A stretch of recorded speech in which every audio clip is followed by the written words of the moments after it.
welcome to the room tour. So when students come in, we have our community loom. It's still kind of a work in progress, but we're in the middle of our weaving unit right now, and they have access to here. I have just some information about artist statements. It's not required right now, but I might coming up. They can see right here, we have the different types of studio work that they can work on, something that's take home, a skill builder, a wonderful original work of art, a wow piece, or just to do some explorations and practices. Down here, I originally had kind of an arrow that I was rotating through so that they could know what day of our unit we were on, but that was too much to keep up, to be honest, because everyone's in different spots. So I still have it, but I don't use the arrow anymore. Over here, we have Architecture Center, where I have a variety of different wood blocks, magnetiles, Legos. I have a blueprint binder where they can put in some of the designs that they made. It's a little bit underutilized, so I will probably redo that. We have whiteboards that I keep up here so they can sketch out ideas. And then my flip book with just different kind of inspiration for Architecture Center. I also have a tape measure, but I keep that with my stuff because they like to make it a toy. We have some different sitting things they can use, and kids can go shopping with these if they want to go get their tools and bring it to where they want. Over here, I just moved all this stuff is where my new inspiration station is going to be. I flip-flopped it with our miniature art museum. So work in progress, but I have how to draw books and various things. This was donated. It's a Sisyx machine for cutting out different shapes. It's a really great tool. I just put it here so that I could teach them and model with that, but I'll probably move it eventually. I would like to be a kind of teacher with a clean desk, but that's not the reality of my situation. So here's my area. I do keep kind of sewing stuff, fabric scissors close to me so I can kind of monitor those supplies to make sure they're returned. Same with tape. Cardboard scissors, these are fabulous. I have like 3 pairs of them, just helps them cut cardboard a little better.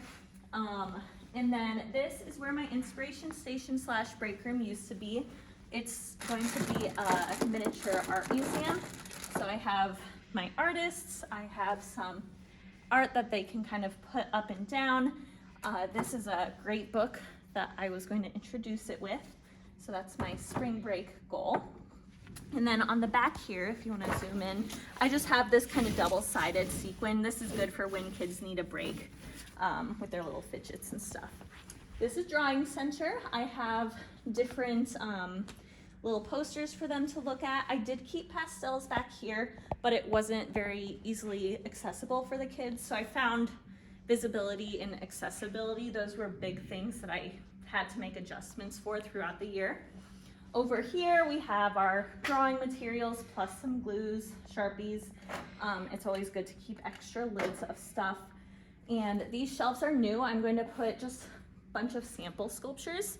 I have binders with sample drawings, but I wanted some sculptures for the kiddos because they're really getting inspired by some of these. This is my Fiber Art Center, and they can sit wherever they want, but this is kind of where things are stored.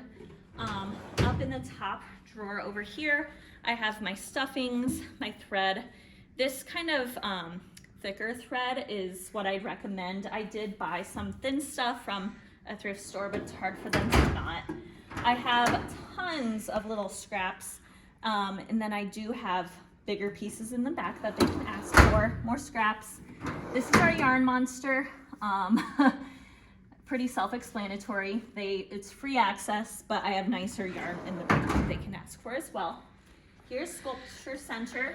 Last year I had to get on them a lot about making sure that the hot glue guns had a paper towel under them. So I had all these extra lids, and this was a lifesaver for they can just keep it on the lid.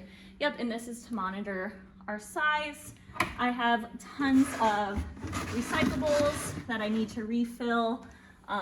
Old markers, toilet paper tubes, bubble wrap, donated things. I keep rulers close to here. I tried originally to keep different attachment mediums in here, like clips and stuff, but it seemed to kind of confuse the kids for the most part, that they were in 2 spots. So I would recommend just pick a spot for everything rather than trying to divide it by center. Under the table is just lots of cardboard scraps. That was my best spot for them, but I have nicer scraps in the back room as well. They're little kids, they can crawl. Stencils in here, and then we're gonna go over to our painting center where we have, you know, our watercolors, our tempera cakes. I keep the liquid tempera in here and then big pumps under the sink. The pumps are really great for the kids. They have to ask permission to use these, so I can kind of you know, see what time of the class it is. We're not going to get them out if there's not too much left, and how much I trust them to pour it themselves, or if I'm going to kind of monitor that. I do keep my pastels down here. It's more of a drawing material, but that's where I had room for it. There's probably a better system for organization, but that works for us. Some collage supplies up here. We have our like fancy crayons, skin tone materials. Again, glue has been, it's kept everywhere. We have texture plates. They love those with the crayons, more markers. Another tool that they really love is these paper crimpers. The kids get a kick out of those. And hole punches, that sort of thing. Over here we have our classroom storage. After spring break, we're kind of gonna organize it, but they know that they can keep all their supplies over here, and then overhead storage for some of our larger sculptures. I only needed 1 drying rack this year. I had 2 before I did choice, but 1 has been enough, which is great. This is kind of our classroom management system. Every time they earn a Grizzlygram, which is the school-wide little ticket, they move their clip, and every time it gets all the way around, they get a little party. So that has been really successful. I got a bunch of stamps and stamping stuff donated, so we have a little stamping center, which has been great.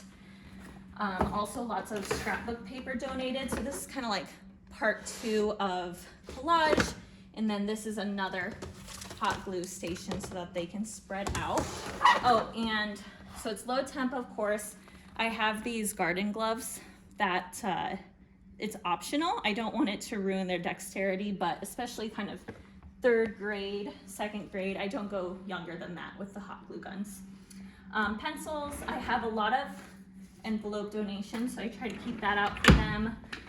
Scrap paper, this is great for the C6 machine or any other collage stuff.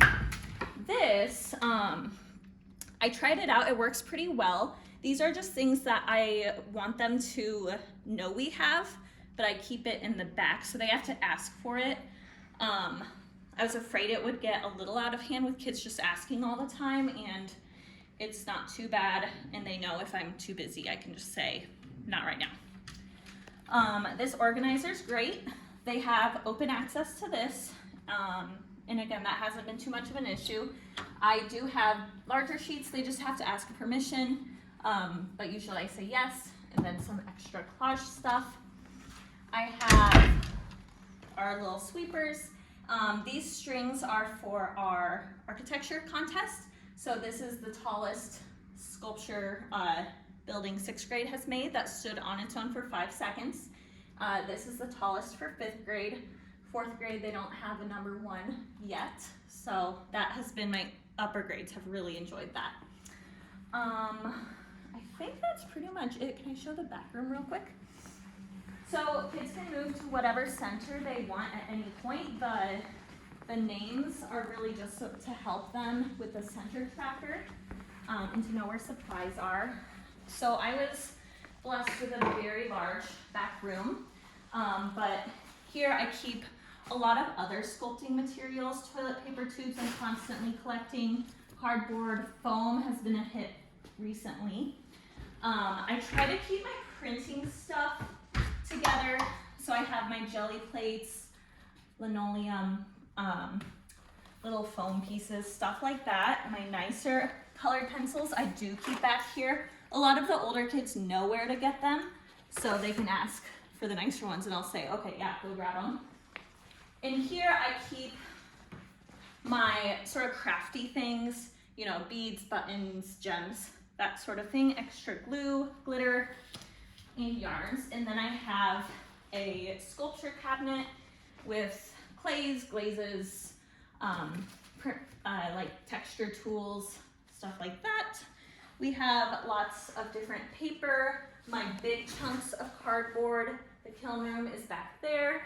And then just some sort of extra containers, Suminagashi ink, that sort of thing back there. And then the cutting board, fabric, all that good stuff. All right, thank you.